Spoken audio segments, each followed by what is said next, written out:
Hi hello ನಮಸ್ಕಾರ ವೀಕ್ಷಕರೇ, ಕರ್ನಾಟಕ ಟಿವಿಗೆ ಸ್ವಾಗತ. ನಾನು ಯೋಗೇಶ್ ಈಶ್ವರ. ವೀಕ್ಷಕರೇ, ಜನ 135 ಪ್ಲಸ್ 1-2-3 ಕ್ಷೇತ್ರಗಳಲ್ಲಿ ಕಾಂಗ್ರೆಸ್ಗೆ ಪ್ರಚಂಡ ಗೆಲುವನ್ನು ಕೊಟ್ಟಿದ್ದು 5 ವರ್ಷಗಳ ಕಾಲ ಸುಭದ್ರವಾದ ಸುಲಲಿತವಾದ ಅಭಿವೃದ್ಧಿಯ ಪಥದಲ್ಲಿ ಸಾಗುವಂಥ ಆಡಳಿತವನ್ನು ಕೊಡಿ ಅಂತ. ಆದರೆ ಸರ್ಕಾರ ಅಧಿಕಾರಕ್ಕೆ ಬಂದು ಇನ್ನೂ ವರ್ಷ ಆಗಿಲ್ಲ, ಅದಾಗಲೇ ಸರ್ಕಾರದಲ್ಲಿ ಭಿನ್ನಮತದ ಬೇಗುದಿ ಕಾಡ್ಗಿಚ್ಚಾಗಿ ಹರಡ್ತಾ ಇದೆ.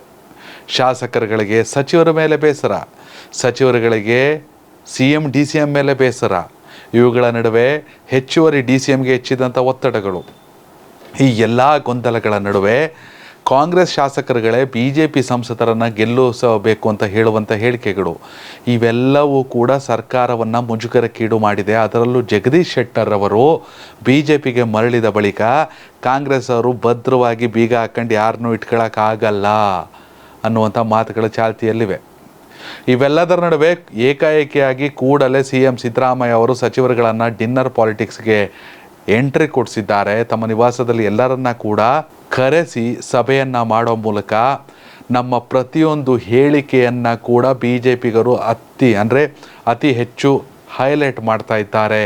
ಹೀಗಾಗಿ ಯಾವುದಾದ್ರೂ ಹೇಳಿಕೆಯನ್ನು ಕೊಡಬೇಕಾದರೆ ದಯವಿಟ್ಟು ಪಕ್ಷದ ಚೌಕಟ್ಟಿನಲ್ಲಿ ಕೊಡಬೇಕು ಅನ್ನೋ ಸೂಚನೆಯನ್ನು ಕೊಟ್ಟಿದ್ದಾರೆ. ಮುಂದೆ ನಡೆದಿರುವಂಥ CLP ಸಭೆಯಲ್ಲಿ ಶಾಸಕರುಗಳಿಗೆ ಕೂಡ ಇದೇ ಮಾಹಿತಿಯನ್ನು ನಾನು ಕೊಡ್ತೀನಿ. BJPಯ ಎಡವಟ್ಟುಗಳನ್ನು ತೋರಿಸಲು ಹೋಗಿ, ಜನರ ಮುಂದಿಡಲು ಹೋಗಿ ಹೇಳಿಕೆ ಕೊಡುವ ಬರದಲ್ಲಿ ನಮ್ಮನ್ನು ನಾವು ಸಂಕಷ್ಟಕ್ಕೆ ಸಿಲುಕಿಸಿಕೊಳ್ಳುವಂತಹ ಯಾವ ಸನ್ನಿವೇಶಗಳು ಸೃಷ್ಟಿಯಾಗಬಾರದು. BJPಯ ಎಡವಟ್ಟುಗಳನ್ನು ಮಾತ್ರ ಜನರ ಮುಂದಿಡಬೇಕು. ಪ್ರಧಾನಿ ನರೇಂದ್ರ ಮೋದಿಯವರ ಪೊಳ್ಳು ಭರವಸೆಗಳನ್ನು ಮಾತ್ರ ಜನರ ಮುಂದಿಡಬೇಕು. ನಾವು ನುಡಿದಂತೆ ನಡೆದಿದ್ದೇವೆ, ಕೊಟ್ಟ ಎಲ್ಲ ಭರವಸೆಗಳನ್ನು ಪೂರೈಸಿದ್ದೇವೆ, ನುಡಿದಂತೆ ನಡೆದು ಜನರ ಮನೆಯನ್ನು ತಲುಪಿದ್ದೇವೆ. ಇನ್ನಾಗಬೇಕಾಗಿರೋದು ಮನಸ್ಸನ್ನು ತಲುಪೋ ಕೆಲಸ. ಹೀಗಾಗಿ ಎಲ್ಲ ಸಚಿವರುಗಳು ಕೂಡ ತಮ್ಮ ತಮ್ಮ ಕ್ಷೇತ್ರಗಳಲ್ಲಿ ಸರ್ಕಾರದ ಗ್ಯಾರಂಟಿಗಳು ಸರಿಯಾಗಿ ಅರ್ಹರಿಗೆ ಅದು ತಲುಪುತ್ತಿದೆಯಾ ಅನ್ನೋದರ ಬಗ್ಗೆ ಕೂಲಂಕುಷವಾಗಿ ನೋಡಿಕೊಳ್ಳಿ ಅನ್ನೊಂದು ಎಚ್ಚರಿಕೆಯನ್ನು ಮತ್ತು ಸೂಚನೆಯನ್ನು ಕೊಟ್ಟಿದ್ದಾರೆ.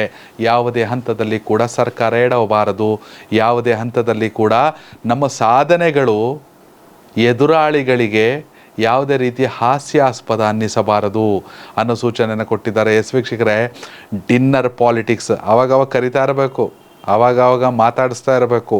ನಾವು ನಿಮ್ಮ ಜೊತೆಗಿದ್ದೀವಿ, ನೀವು ನಮ್ಮ ಜೊತೆಗಿರಿ ಅನ್ನೋ ಸನ್ನಿವೇಶವನ್ನು ಸೃಷ್ಟಿ ಮಾಡ್ತಾ ಇರಬೇಕು. ಈ ಕೆಲಸವನ್ನು ಈಗ ಸಚಿವರ ವಿಚಾರದಲ್ಲಿ CM ಸಿದ್ದರಾಮಯ್ಯ ಅವರು ಮಾಡಿದ್ದಾರೆ ಡಿನ್ನರ್ ಪಾಲಿಟಿಕ್ಸ್ ಮೂಲಕ. ಇವೆಲ್ಲವೂ ಲೋಕಸಭೆಗೆ ಪ್ಲಸ್ ಆಗಬೇಕನ್ನೋದು CM ಸಿದ್ದರಾಮಯ್ಯ ಅವರ ಲೆಕ್ಕಾಚಾರ. ವೀಕ್ಷಕರೇ, ನಿಮ್ಮ ಪ್ರಕಾರ ಕಾಂಗ್ರೆಸ್ ಎಷ್ಟು ಸ್ಥಾನಗಳನ್ನು ಗೆಲ್ಲಬಹುದು ಈ ಬಾರಿಯ ಲೋಕಸಭಾ ಚುನಾವಣೆಯಲ್ಲಿ? ನಿಮ್ಮ ಅಭಿಪ್ರಾಯನ ಕಾಮೆಂಟ್ ಮಾಡಿ. ಧನ್ಯವಾದಗಳು.